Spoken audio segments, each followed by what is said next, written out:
ನಿನ್ ಕಡೆಗೆ ನೋಡಲ್ಲ ನಾನು ಸುಮ್ಗ ಮುಖ ನೋಡಲ್ಲ. ಕೂತ್ಕೊಳ್ರಿ, ಈಗ ಕೂತ್ಕೊಳ್ಳಿ. ನಾನು ಹೇಳ್ತೀನಿ ಅಲ್ಲ, ಒಂದ್ ನಿಮಿಷ, ನನಗೂ 5 ನಿಮಿಷ ಕೊಡ್ಬೇಕು. ನಮ್ಮ ಸರ್ಕಾರನ ಟೀಕೆ ಮಾಡುವಾಗ ನಾವು ಸಮರ್ಥನೆ ಮಾಡ್ಕೊಂಡು ಹೋದ್ರೆ ಹೊರಗಡೆ ರಾಂಗ್ ಮೆಸೇಜ್ ಹೋಗುತ್ತೆ.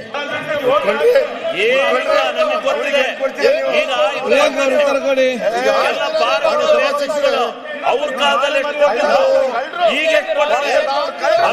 ಸುದೀರ್ಘವಾದ ಚರ್ಚೆ ಈ ಸದನದಲ್ಲಿ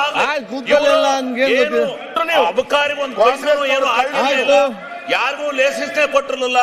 ಯಾರ್ಯಾರು ಎಷ್ಟೆಷ್ಟು ಮಾಡ್ಕೊಂಡಾರೆ, ಯಾರ್ಯಾರ ಹೆಸರು ಲೇಸನ್ಸ್ ಎಲ್ಲ ಈ ರಾಜ್ಯದಲ್ಲಿ ಎಲ್ಲ ಪೂರ್ಣ ತನಿಖೆ ಮಾಡೋಣ.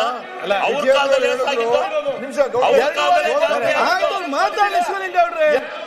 ಬಿಜೆಪಿ ಕಾಲದಲ್ಲಿ ಮಾತಾಡ್ಲಿಲ್ಲ. ಕೋನ್ ರೆಡ್ಡಿ ಅವರೇ ನೋಡ್ರಿ ಒಂದು ನಿಮಿಷ, ಕೋನ್ ರೆಡ್ಡಿ ಅವರೇ ಈಗ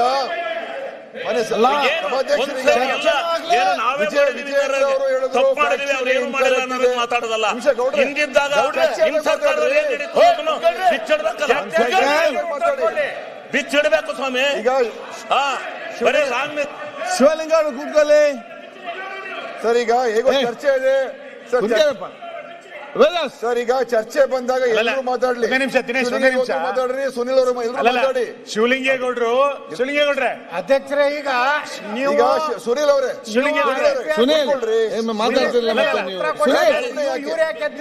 ಈಗ ವಿಜೇಂದ್ರ ಹೇಳಿದ್ರು ಆಕ್ಚುಲಿ ಇದು ಇನ್ಕರೆಕ್ಟ್ ಇದೆ ಅಂತ ಹೇಳಿದ್ರು.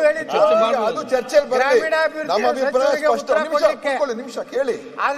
ಆಕ್ಚುಲಿ ನಿಮ್ ಪ್ರಕಾರ ಇನ್ಕರೆಕ್ಟ್ ಅಂತ ಹೇಳಿದ್ರು.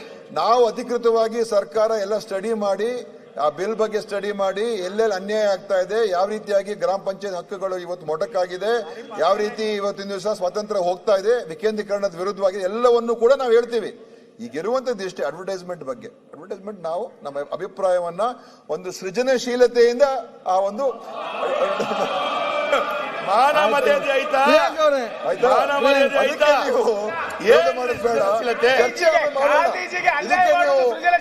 ವಿರೋಧ ಮಾಡಿದ ಅವಶ್ಯಕತೆ ಉತ್ತರ ಕೊಡ್ಲಿಯಪ್ಪ. ಯಾಕೆ ನೀವು ಸುಮ್ಮನೆ ಟೈಮ್ ಆಯ್ತು ಇಲ್ಲಿ? What is this? ಮಾನ್ಯ ಅಧ್ಯಕ್ಷರೇ, ಇದನ್ನೇ ಬೇರೆ ಚರ್ಚೆ ಮಾಡ್ಲಿಕ್ಕೆ ಇಲ್ವಾಗತ್ತೆ? ಜಗತ್ತಿನ ಎಲ್ಲಾ ವಿಷಯಗಳ ಬಗ್ಗೆ, ಎಲ್ಲಾ ಮಂತ್ರಿಗಳ ವಿಷಯ ಬಗ್ಗೆ ಪಾರ್ಟಿಯಿಂದ ಮಾತಾಡ್ತಾರೆ.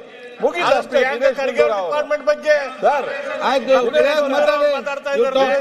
ಕೂತ್ಕೊಳ್ಳಿ. ಸತೀಶ್ ರಾಮಮೂರ್ತಿ ಮತ್ತು ಕೃಷ್ಣಪ್ಪ ಅವರೇ, ಪಾರ್ಟಿಯಿಂದ ಕೊಡ್ತೀವಿ ಅಂತ ಹೇಳ್ಬಿಡ್ಲಿ ಸರ್, ಮುಗೀತು.